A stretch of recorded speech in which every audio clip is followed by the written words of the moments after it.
West Fargo, Monday, October 19th, West Fargo City Commission.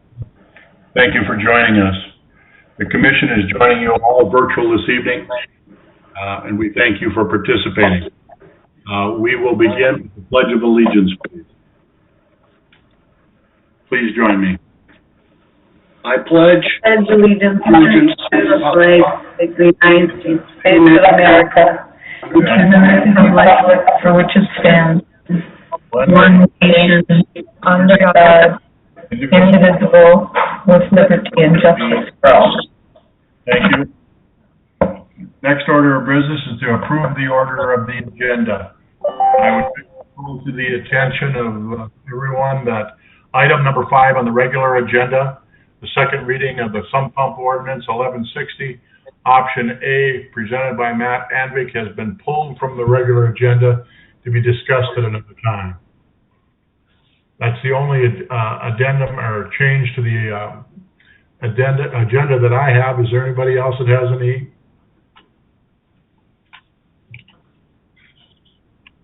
With that, I'd accept a motion, please. Make a motion to approve. Thank you, Commissioner Simmons. Is there a second, please? Second. Commissioner Olson seconds. Been moved and seconded to approve the order of the agenda with item number 5 of the regular agenda being pulled. Is there any further discussion? Hearing none, all those in favor, please signify by saying aye. Aye. Aye. Opposed? Motion carries. The next order of business is the approval of the minutes from October 5th, 2020. They have been distributed. Any additions or corrections to the minutes? I'll make the motion to approve. Thank you, Commissioner Olson. Is there a second, please? Second. Seconded by Commissioner Jurdevig. It's been moved and seconded to approve the minutes of October 5th as distributed. Is there any further discussion?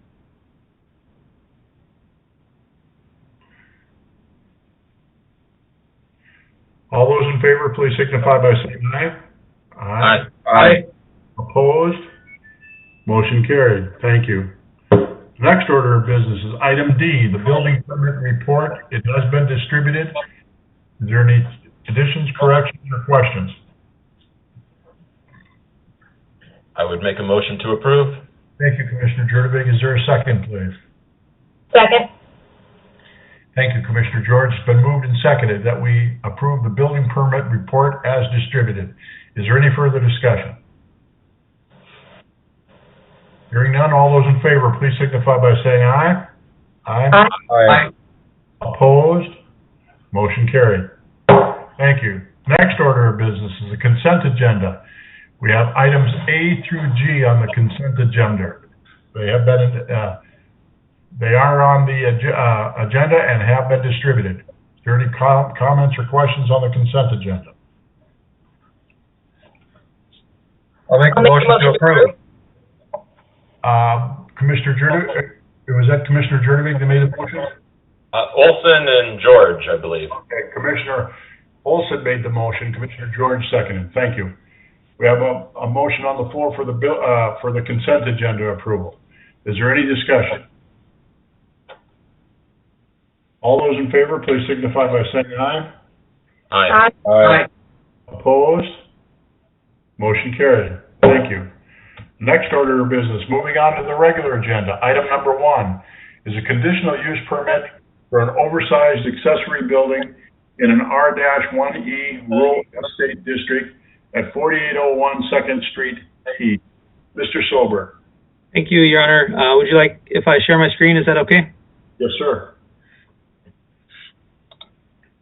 Just so you have a context of where we're looking at on the map. This application was received in order to accommodate oversized accessory building in the R1E Rural Estate District. Similar to last month's application, this is for a accessory structure over 2,000 square feet, so it is pretty large. This is an addition to an existing structure, however, and the applicant provided elevations of the building, so no comments were received from the public. At their October 13th, 2020 meeting, the Planning and Zoning Commission held a public hearing and reviewed the application with no public comments. They are recommending approval of the conditional use permit. subject to the 2 conditions listed in the staff report and in the conditional use permit form that we've included in your packet. I'm available for any questions. Thank you, Mr. Solberg. Questions for Mr. Solberg from the commission?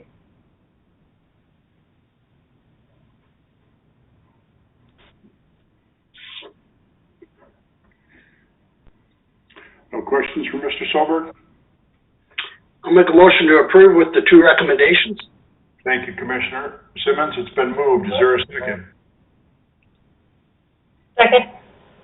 Commissioner George seconds. It's been moved and seconded to approve the conditional use permit for an oversized accessory building in the R-1E Rural Estate District at 4801 2nd Street East.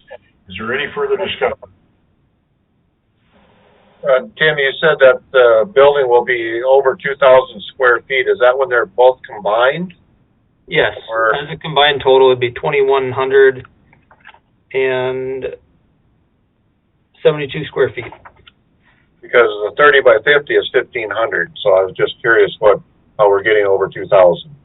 They have an existing structure that they're adding on to, which will make it larger. Okay. Yeah. I just want to make sure my math was still working. That'll be better than mine, I'm sure.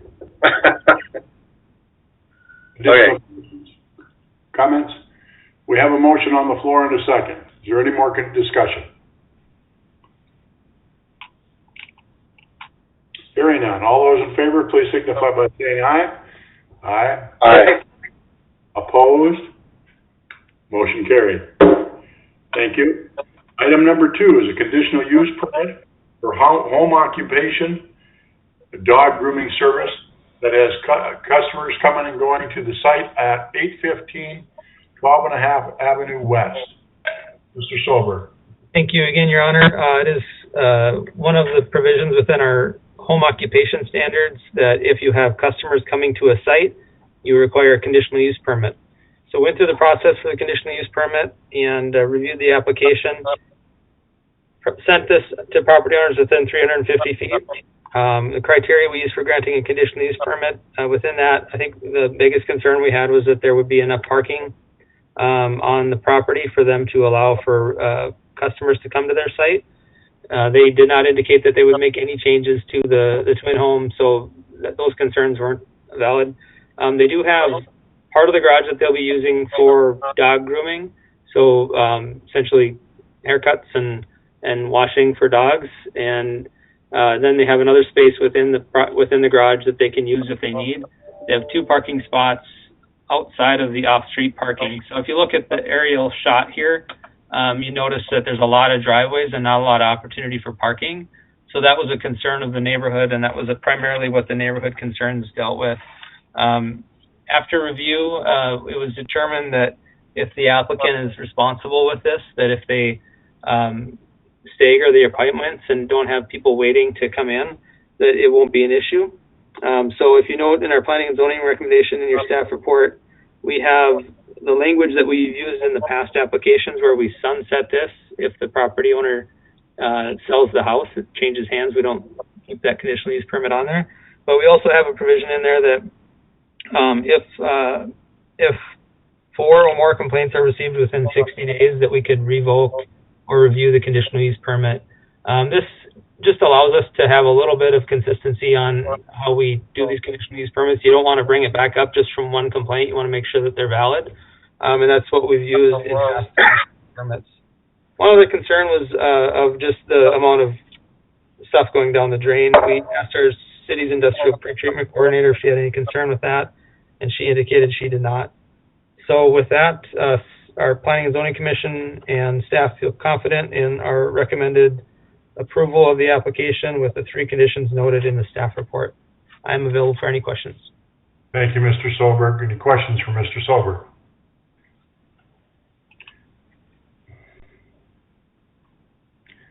I have one question, Mr. Solberg. During the discussion at the Planning and Zoning meeting, it came to light that this person has already been operating in this manner.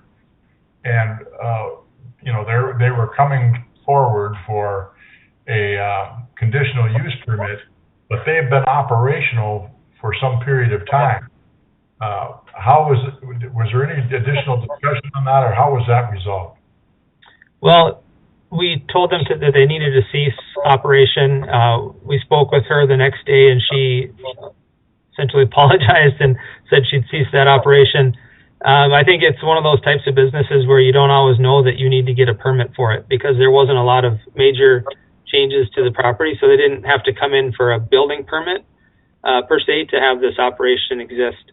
When I think they called the city office, one of my staff answered the call, and they were asked what they needed to do to be able to do this business at their home. We told them they needed to go through the process. I think what they didn't catch in the meantime was that they can't do it until they get this approved. We understand she ceased operations until approval can be secured by the city commission. Unfortunately, I don't have this is a really difficult one to monitor. I'd have to catch them in the act and turn it over to our city attorney's office to prosecute. It would be a very complicated one to deal with. All right. So, Thank you, Mr. Silver. Mr. Mayor? Mrs. George. Yeah, just a quick comment. So I live in a twin home, basically the same setup or similar setup, and I was trying to picture if my neighbor that's attached to me was doing this type of business and how I would feel about it. And for me, it's, as long as they weren't too busy, and having people constantly filling up their driveways or loud noises, I'd be fine with it. And from what Mr. Solberg said, it sounds like they're going to be spacing them out so they don't have people waiting in the driveway or anything like that. So if it was my neighbor, I think I'd be okay with the situation that's being described. Thank you, Ms. George. What's the pleasure? Is that a motion, Commissioner George? Sure, I'll make a motion to approve. Thank you, Commissioner George. Is there a second, please? I'll second. Commissioner Simmons, it's been moved and seconded to approve the conditional use permit for home occupation dog grooming that has customers coming and going at 815 12 and a half Avenue West. Is there any other discussion?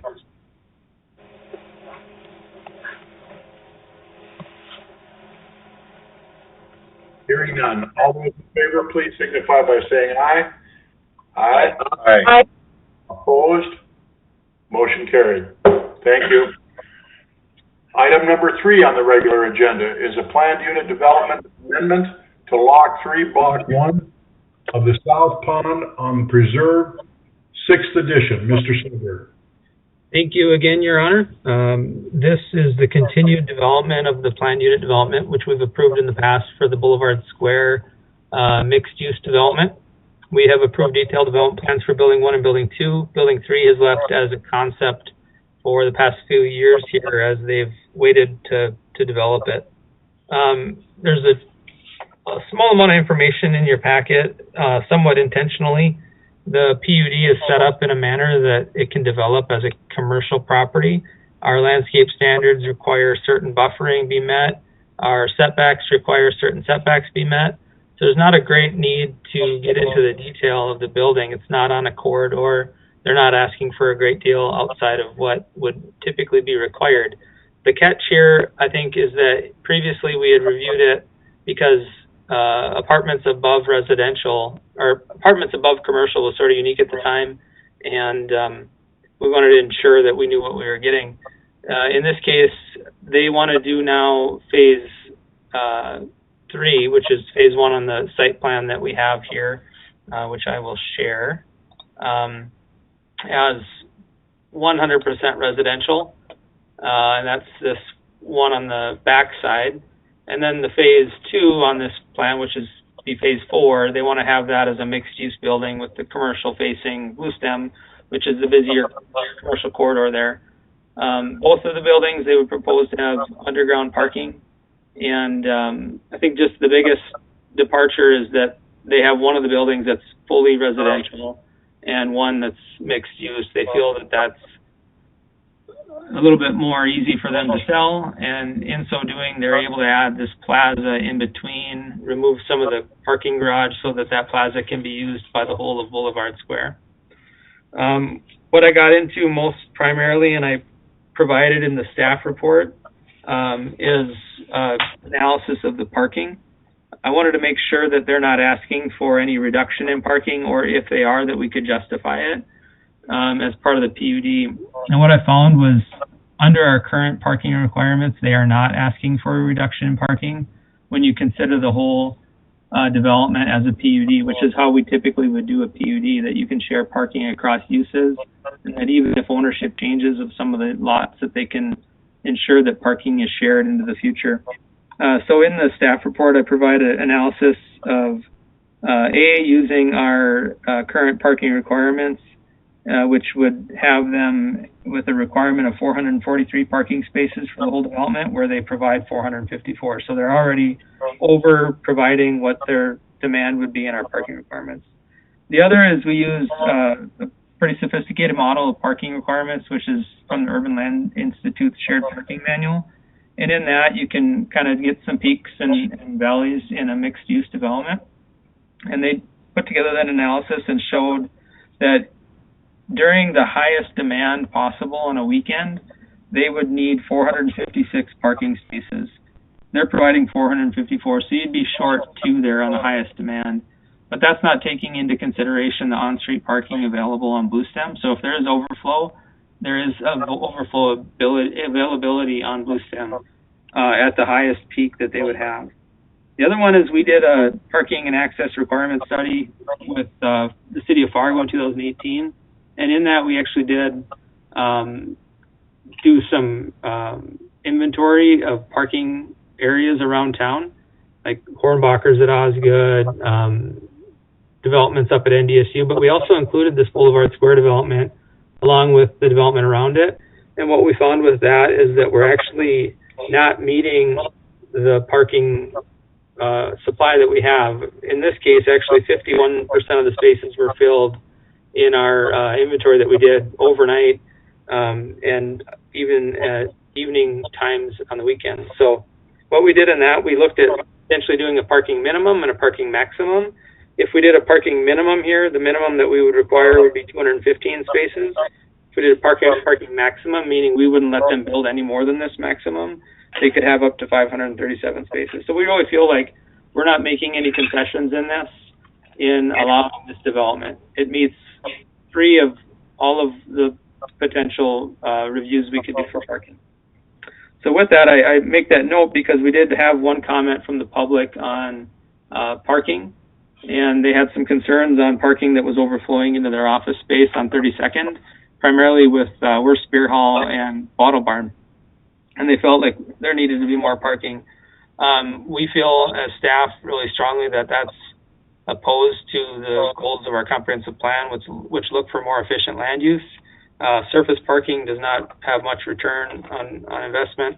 It uses available land, which we have finite land in the city of West Fargo, so we were strongly opposed to that and made our recommendation for approval, which the Planning Commission also agreed with and is now sending their recommendation for approval to you, which comes from their October 13th meeting where they did hold a public hearing.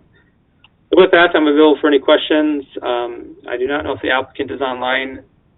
From what I understand, they aren't online right now, but I imagine if you have any questions for them, they can get on quickly. So, thank you. Thank you, Mr. Solberg. Questions for Mr. Solberg? I have a couple. Please, Commissioner Simmons. Thank you, Mayor. Tim, what is it zoned right now, first of all?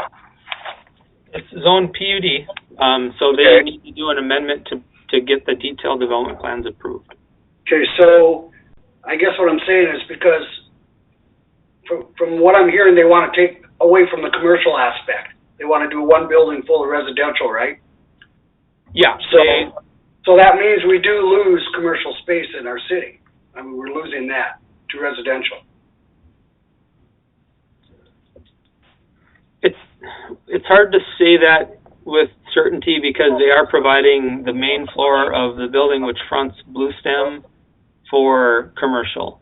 They took what they were initially proposing to do was one building, and now they're looking at 2 buildings, and the second building not having any commercial. So I think depending on how big that one building would have been, it would be how you would determine whether or not we're losing commercial or not. And I had a hard time with that. And both Lauren and I looked at the plan that they provided, and felt like they'd have success with those properties facing Blue Stem.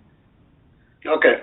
I see what you're saying, but I'm not sure we'd lose a tremendous amount. So Okay. we did struggle with that a bit, Commissioner Simmons. I'm just concerned about our commercial as it is right now. You know, I mean, our mix isn't where we want to be, so I want to make sure that we don't fall too far behind, that's all. Yeah. Do you want me to pull that up again to kind of point that out? If you like to, Yeah. So again, the south building, or I guess it's not the south, it is south of Fuller Square, but it's the one on the bottom of your screen, which is on the east side. That will have commercial on the main floor. It's the one behind it that does not have any commercial on it proposed. Okay. And Tim, that one faces residential lots. Yeah, to the west. To the west, there's houses across there. Yeah, I think Commissioner Simmons, what maybe pointing out is that when you probably first saw this, Commissioner Simmons, you would have been the only one on the commission at that time. They probably had a third building that would have had probably commercial fronting on both Blue Stems to the east and to the south. Right. Yep. Okay, I'm fine. Thank you. So Tim, what's that area in between the buildings? Is that, it says Plaza Park. Yeah, it's a little community park for all of Boulevard Square. And they also proposed to kind of put a little dog park within there too, to just provide for their residents, and expected that, it might kind of spill. They have that little plaza next to Spicy Pie on the north east corner. I assume that the plaza down there might be a little bit like that, just for them. Tim, the applicant is online, is available to speak as well. Thank you. Additional questions, Mr. Sober, or the applicant? Maybe the applicant could just explain if he feels he's, that we're getting enough, I guess, commercial out of this. If that makes sense, what I'm trying to say. Okay, can you hear me now? Yes. Okay, sorry about that. This is Brian with Epic. We went from 1,200 square feet is what the original PUD, 12,500 square feet, down to 10,000 square feet on the commercial space, and as things have filled in out there, and with the ability to face this toward the east, we feel like that's a good fit for the development as far as enough commercial space. Okay. And it looks like your commercial, Brian, is going to be in the front there anyway, correct? Yeah, okay. Correct. Thank you. I'm fine. Additional questions for Brian or Mr. Sober? This is a comment. I participated in the planning and zoning meeting, and I'd like to thank Mr. Solberg's attention to the parking question. Many of our planning and zoning commissioners, their questions were around the parking situation, and so that was very adequately resolved by the legwork that Mr. Solberg had done. So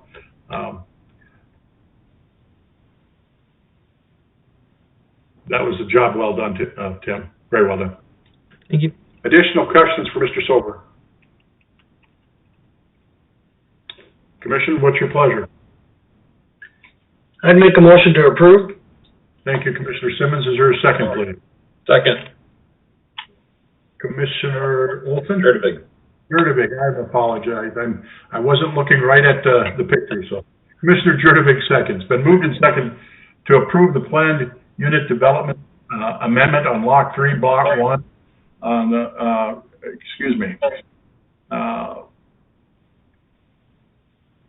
planned unit development of Block 3, Lot 1, which is the Boulevard Square third building and fourth building. Is there any further discussion?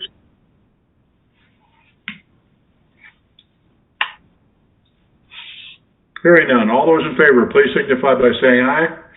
Aye. Aye. Opposed? Motion carried. Thank you. Thank you very much. Thank you, Brian. Item number 4 is the Interstate Corridor Overlay Plan Review, Approval, and Special Approval of Screening of a loading dock facing Maine Avenue within the redevelopment corridor. Mr. Sober. Thank you again, Your Honor. When there is a development within the Interstate Corridor Overlay, it requires building permit plans be reviewed and approved by both Planning Commission and City Commission. Additionally, the applicant here, in this case, is providing loading docks which face Maine Avenue. And in loading docks within the redevelopment corridor overlay, they're supposed to face to the side or to the rear, with the exception that special approval can be granted by Planning and Zoning Commission and City Commission when they can screen said loading dock.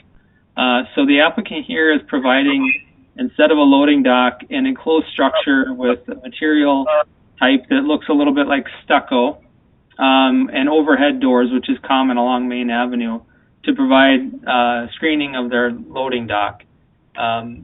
Staff felt it was adequate to provide a better look and not have trucks just sitting in a loading dock along Maine Avenue, and recommended to the Planning Commission approval.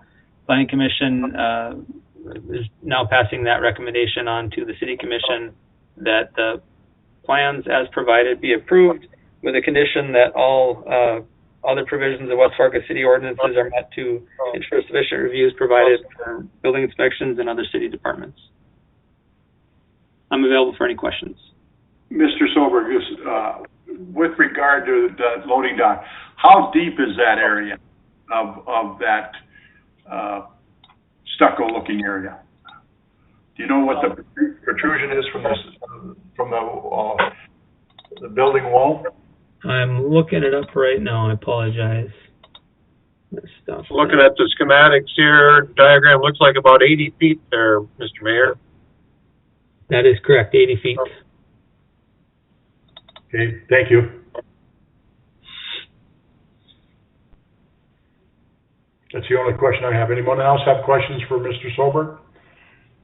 No, I just came by that area on my way into town this afternoon and noticed, I knew this was on the agenda, so I just kind of looked over there, and I can see one, if you go back to your map with the 3 lots on there where the property is, to the west and north, there's that large building there. You can see those, yeah, right there, Tim. You can see the loading docks from Interstate there, but it is further away from Maine Avenue, so that's why I was wondering if that's what we were talking about. But if we have that screening there like that, that shouldn't be a problem, I don't feel. Thank you, Commissioner Olson. That property, which I'm circling with my hand here, that property does not face Maine. It's not on Maine, so we wouldn't have had that review of that like we did here. So, right. View that as the interstate corridor overlay, but the loading docks aren't required, where you guys have that discretion here to be able to require a higher standard. Tim? Yes. Can you go back to that one, please, that map you just had on there? Okay. Where's the transportation? Right. I don't know if it's on the map or not here. So my point is you go right by that. I think the building looks fine. Yeah. Yeah, it's a little farther to the east there. You can't quite see it. Right, but my point is that it's cosmetic. You know, you go by that, and if we're going to compare things, my goodness, this building looks pretty nice to me. Yes, it does. I agree with Commissioner Olson. I went out to the site too, and I couldn't agree more with what Commissioner Olson's point was. Yeah, I think they're doing a good job to at least meet their requirements, and unless we have something better to guide them on, staff felt pretty confident to recommend approval. I'll make the motion to approve. Thank you, Commissioner Olson. Is there a second, please? Second. Commissioner Jurdovic seconded to approve the report on the Interstate Corridor Overlay Plan Review and approval of the screening of the loading dock facing Main Avenue in the Interstate Corridor. Is there any further discussion?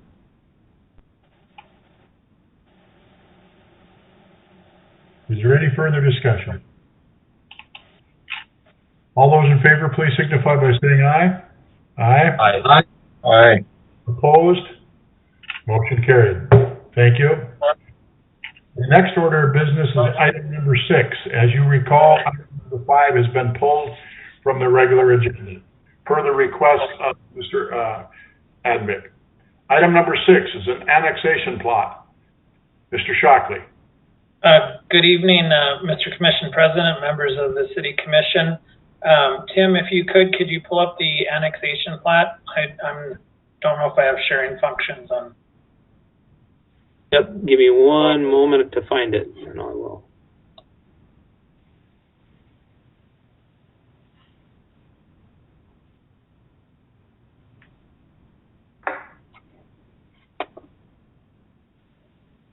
Thank you, Tim. Somebody beat me to it. There's no action needed tonight. The City Commission had previously passed a resolution confirming the annexation agreement, which makes these parcels that are identified in the gray hatched lines annexed into the city on December 8th of this year. That follows an annexation agreement that was the result of an administrative law judge's decision and mediation back in 2005. We just wanted to put this on the agenda, so if the commission had any questions, and so there would be public knowledge that these parcels are coming into the city. One of the early tasks that I had as the assistant city attorney was to help with this annexation, so it's pretty amazing for me. I stood in many of these areas where there are now buildings and developments, and it was farm fields and gravel roads, so it's pretty amazing. Can certainly answer any questions you might have, but it's just we wanted you to have an opportunity to review it and see if you had any additional questions. Is this an actionable item this evening, John, or will it be December 8th? No, it's just information only. The commission had already taken action to confirm the annexation. It was just information for the commission. Thank you. Any questions for Mr. Shockley?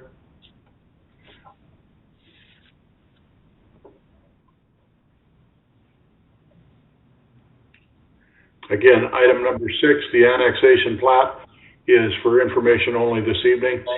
Are there any questions? I have one question. Commissioner Olson.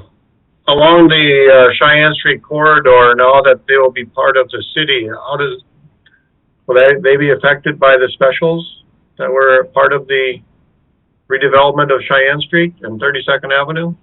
Well, I believe that we have not completed the assessments yet for Cheyenne Street. So now that they're in the city, those parcels will be part of any assessment district.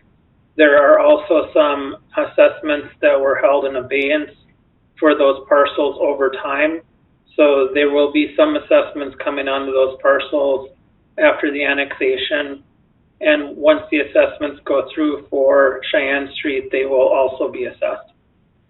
Thank you. Additional questions for Mr. Shockley?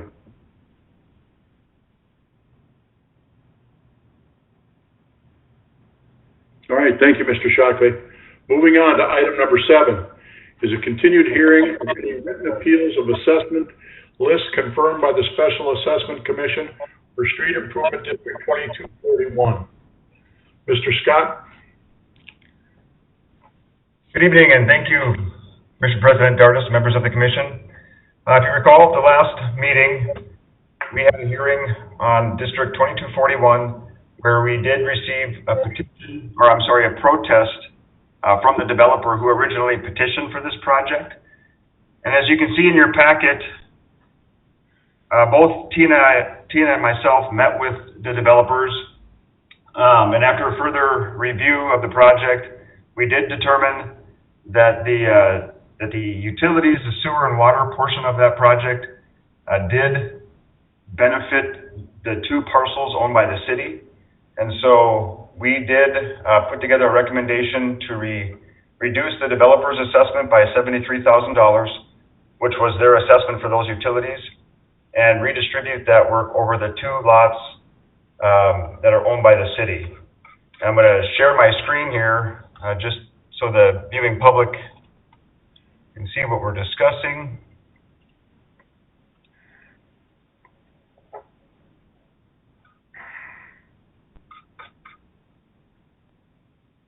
Okay. So what I'm pulling up now is the map. Can you see my screen? Yes. Yep. Okay.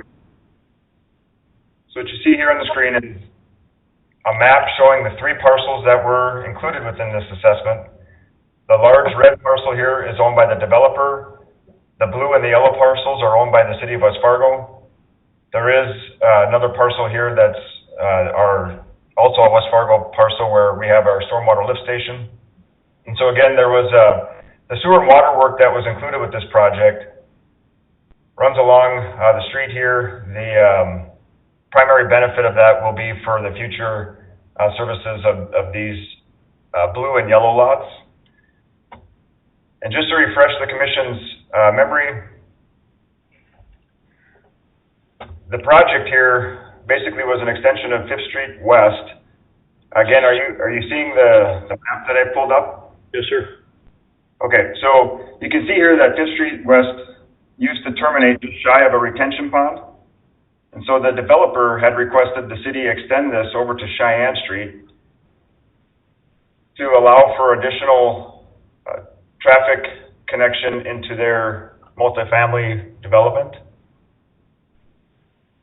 However, the project, we also did put in a water main, and some sewer work was also included, which again, this development in here already had a network of sewer and water utilities. So when we did revisit this, we confirmed that we would agree with their protest and redistribute their assessment for the sewer and water onto the 2 city properties that will have direct connection into those.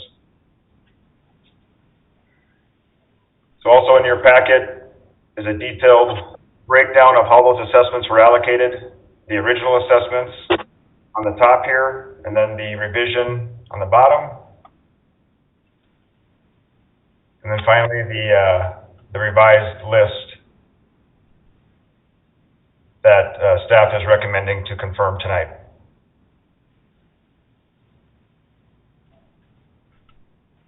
So with that, I would pause and be open to any questions. Dustin, could you please put up your colored map again, showing the 3 parcels? Thank you. Are there any additional questions from Mr. Scott? I have one. How did you arrive at the proportions of the increase of special assessments to the city lots? So on this particular table here that I pulled up on the screen, you can see how the costs within this district were all spread basically on a square footage basis.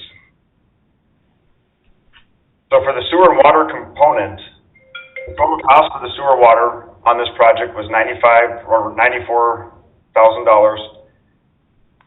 So when we removed the developer's parcel, it basically increased the unit cost from 20 cents a square foot to 92 cents a square foot, which was then distributed over those 2 city lots, again on a square foot basis.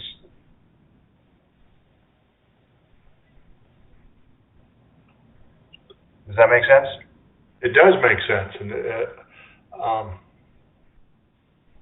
Mike, I wanted it to make sure that it made sense to the public that with a review, there's just 3 cents per square foot change that took place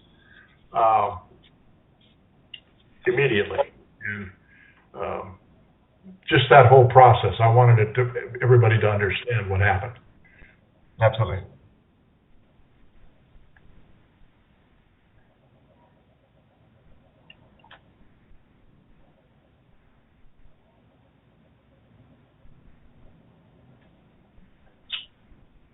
Dustin, this is Brad. Just to make sure, the reason why it was revised again, just so we can hear that one more time,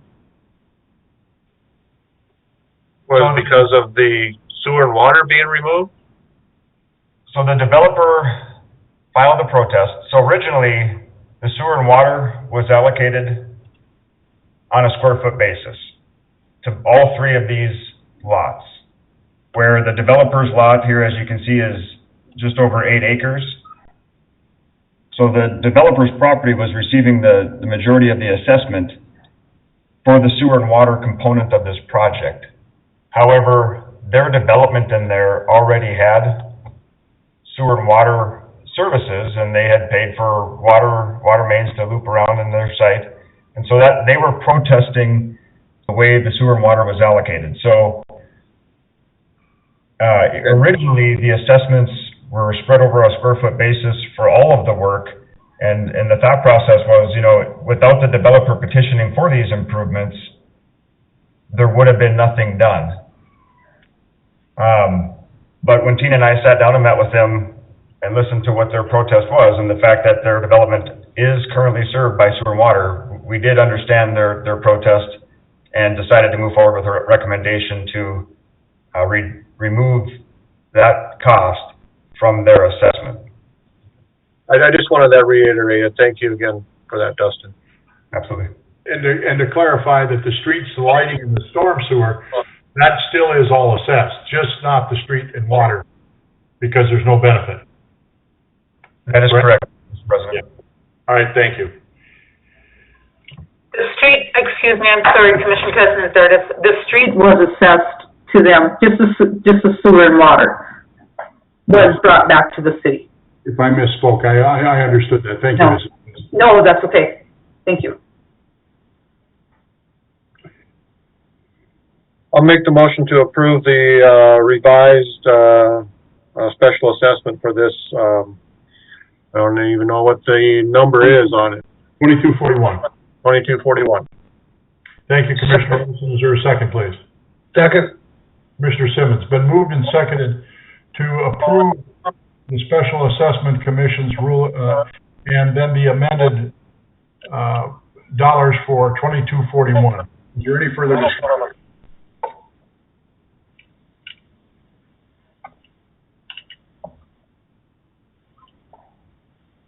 Hearing none. All those in favor, please signify by saying aye. Aye. Aye. Opposed? Motion carried. Thank you. Item number 8, construction report. Mr. Scott. Thank you again, Mr. President, Deputies, members of the commission. Construction is slowing down, certainly with the weather turning cold. We are enforcing our cold weather procedures and you know, for both public and private jobs. That's where they have to do, you know, special work on concrete, and asphalt is starting to get to a point where that's not going to be allowed. Our concrete pavement rehab job is going well, although we are receiving some comments from the public in regards to street closures. You know, when we have to go in and do these repairs, we are temporarily shutting down streets. We've certainly been working with communications department to send out notices. Unfortunately, though, not everyone gets those, so we're trying to accommodate them as best we can. But the good news is we've got a lot of progress made in the last couple weeks, so the project is going well. And then last, I just want to remind the commission that the road diet project that we've been planning here in the last couple of years is still on progress, or on schedule to bid this November. The DOT will be opening bids on the 13th, I believe. So I anticipate us bringing forward a recommendation to award a contract at the first meeting in December.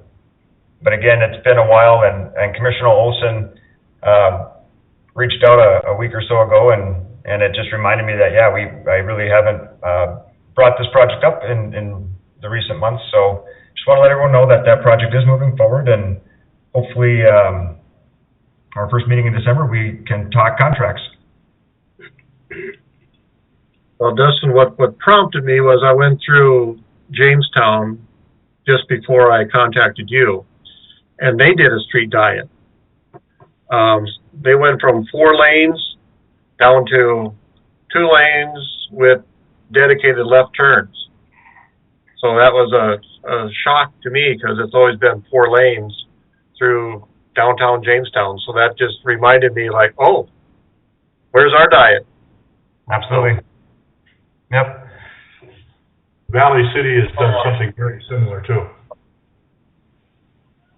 Ours is coming.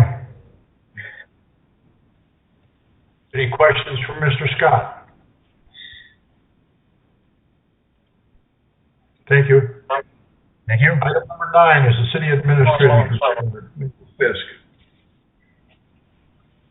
Good evening, President Dardis and Commissioners. I don't have a lot of things on my report. What I do have is, over the next couple of weeks, we are having the Dale Carnegie training for our new managers that haven't gone through the training yet. We're going to practice social distancing. We're being very careful and conscious of their safety, but we're really excited to get the rest of the new people out there that haven't had this yet, and go through the process. And beyond that, we're just working on, we updated all of our protocols, which you saw for the orange status, and staff has been really excellent at following all the regulations and rules and making sure that we're all staying safe. So that's about all we have right now. Thank you. Thank you, Mrs. Fisk. Questions for Mrs. Fisk? Mrs. Fisk, any correspondence for the city? Not at this time. All right. Does any commissioner have any non-agenda items they'd like to bring forward? I would just like to bring something up if I could, Mr. Mayor. Hey, Commissioner Olson. I just got a news alert that the city of Fargo has issued a mask mandate. So I'm wondering if we're going to follow suit since we've ordered them. If it's worth the discussion right now. That's at the discretion of you as a commissioner, Mr. Olson. I don't know, I haven't read the news alert. I believe, was it an executive order, or did they actually vote on it? I guess I didn't read it. I was just handed a slip of paper saying that they've issued a mask mandate, so. I didn't violate the rule by using my cell phone, okay? Well, my wife just said executive order. Yeah. The item I knew was going to be coming back up since last Thursday. Mayor Mahoney and I have been in discussions about this. I did see what they developed late Sunday night. It was shown to me. The items were their commission has, the most part of that debate has been whether or not there should be fines and or enforcement on it. And their commission is split on the discussion. So there was a lot of talk of how they were going to try and handle that. And during the discussions that I'd had with Mayor Mahoney, my comments were is that the last thing that our businesses need is for us to be arresting them, and then through a fine and or enforcement, and then they have to go and get an attorney to defend themselves in a criminal court of law, because they're already stressed and dealing with lost revenues and lost clients. So Mr. Shockley has been very fully engaged, and Mrs. Fisk, with all of this communication since starting last Thursday. And we've had numerous discussions about the possibility of a mask mandate, a mask directive, a masking strategy in the city of West Fargo. And we weren't prepared to enter into that, the details of the discussion with you this evening. But as a commissioner, as a Senate commissioner, you can certainly bring that up any time that you'd want. We can have that discussion now if you'd like. Commissioner Olson, you have the floor. Well, I thank you. I believe we need to follow suit since we border West Fargo, and so there's so there's uniformity among this whole area. So I would. Could I make a suggestion? Yes.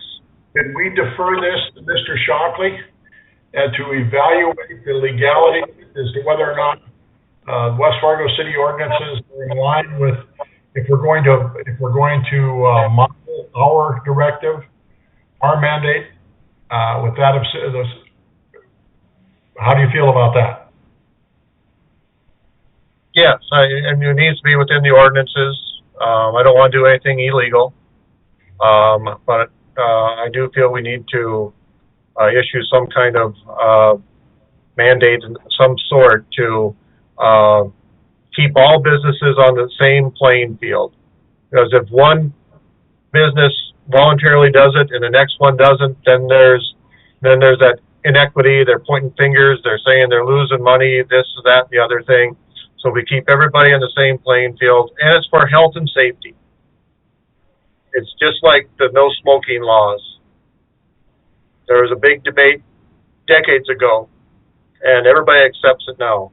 We are in a health crisis. We need to do it, so I would certainly advise or have our city attorney look it over.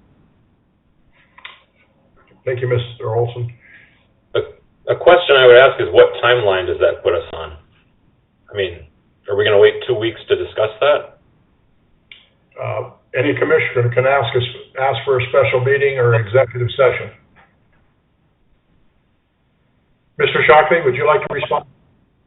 Well, certainly, Mr. Commission President, I believe what the City of Fargo has proposed or has implemented has been a directive signed by the mayor of Fargo, but I would need to verify that.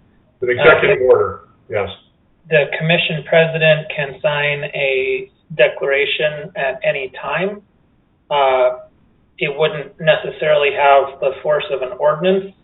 By state law, the Commission President can sign an emergency order, but that only lasts 7 days and has to be renewed by the City Commission. We have been monitoring what Fargo has been undertaking. We have developed some draft language, and I would defer to the policymakers on the policy. If there's some guidance on where you want that policy to be, it would take less than a couple hours to finalize the draft that I have right now, and the Commission President could sign it. But I don't want to presuppose I know what the policy position is of the City Commission. Thank you, Mr. Shockley. Other commissioner comments? I have one question. This is Tina, Commission President and Commissioners. Would you like me to take the draft that John was working on and send it out to all the commission, or would you like to just wait and see where we're at? I would, Mayor? Please, Commissioner Simmons. Thank you. I think I would just say one thing, as usual with me, that if this is something we want to do, that we would have to have a special meeting. I don't think that we're going to do this behind the scenes, behind the curtains, on the internet. I think that we'd have to let the people know what we're doing so we can hear from them. And again, either way it goes, it is what it is, but I think we need to make the public aware if we're going to make a change and not just make it. Excellent, Mr. Simmons. I will just add that being on the internet does not put us behind the scenes. It is open for the public. But it was not on the agenda, once again, to do that. That's all I'm saying. Okay. We could communicate to the public that within 4 or 5 working days, we're going to revisit this and have a special, we could call a special meeting, if we have to. Right. Mr.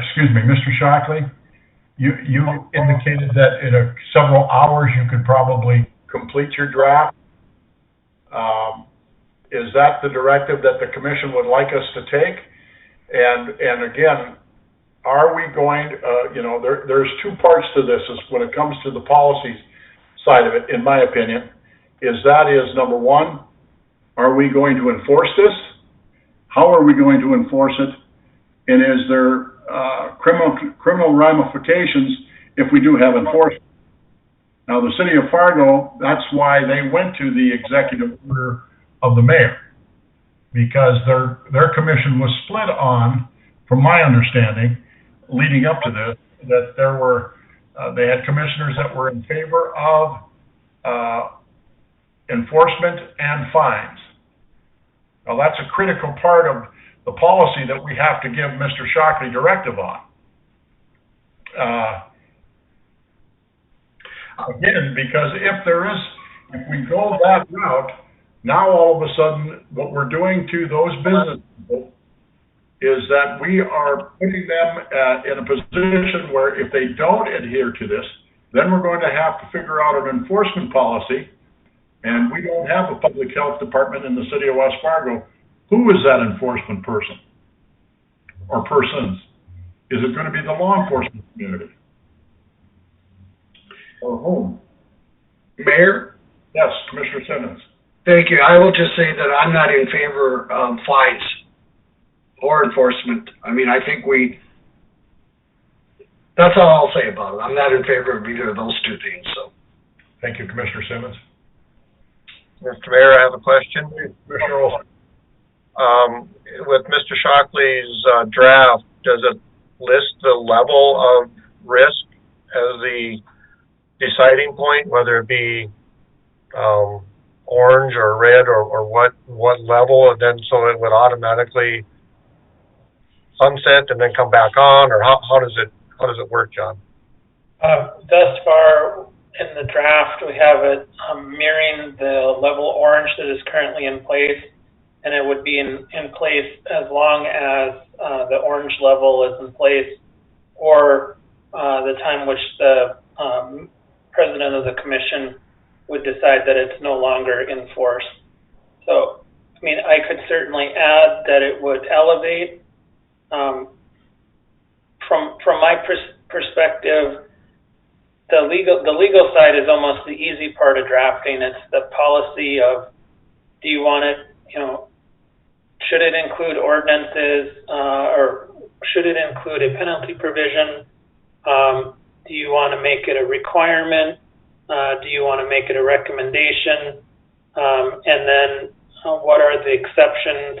I've tried to identify about 10 exceptions, the general ones that you think about for children under the age of 6, or if there's medical problems, and kind of the general list. But those are really the high-level policy details I need input on.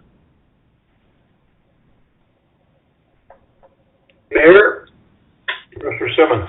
Again, I stated my belief, but if for some reason it would go the other way and the commission decided to put penalties and fines, my question would be, who's going to get the penalties and the fines? The business owner or the individual? Such case, Commissioner Olson, as a seatbelt issue, that individual gets the fine. So is that who we would fine? I mean, I most certainly don't think we should put it on the businesses. They're in enough trouble trying to just police everything to begin with. Right. So that would be another I never envisioned that we would ever fine the business for a customer who didn't comply with the mandate. Who would we fine then? Anybody, you mean? The person who defines the order. If we go to an enforcement and a fine.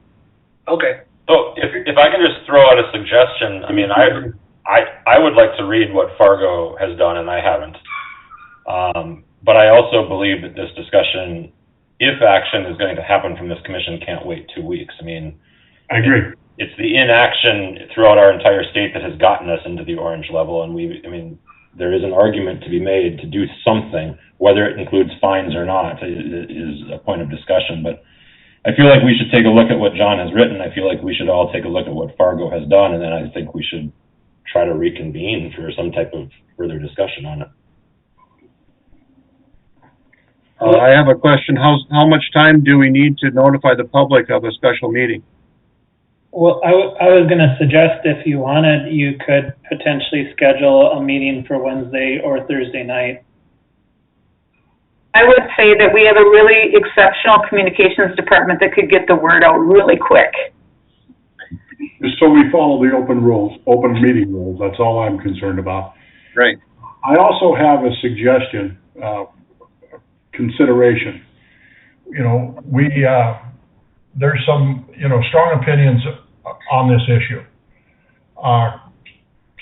Somewhat, we're all believing that the public needs to do more, okay?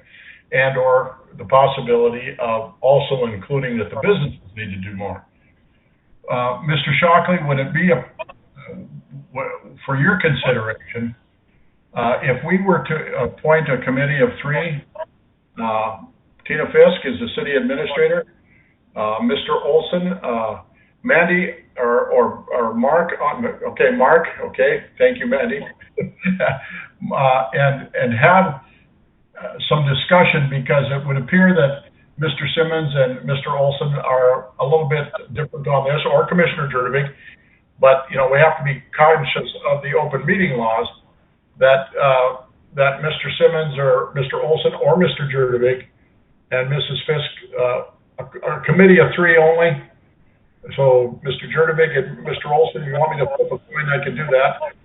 But to have some policy from the 2 different types of opinion on this, would that make sense that we could convene tomorrow with John you could convene tomorrow with John? John knows how I feel. I've been sending him stuff all weekend. So I'd like fresh ideas from the other commissioners. I'm up to that. Is that acceptable? Yes. Do I have the authority to appoint a committee like that, John? Yes, you do. I'd like to appoint Mrs. Fisk, Mr. Olson, and Mr. Simmons as a committee of the whole to discuss the public policy with regard to masking and the different levels of where we're at right now with our COVID response. I move that. Is there a second? Second. Thank you, Commissioner Simmons. All in favor, please signify by saying aye. Aye. Aye. Opposed? Aye. Thank you, Commissioner George. Motion passes. Thank you. Anything else for a non-agenda item?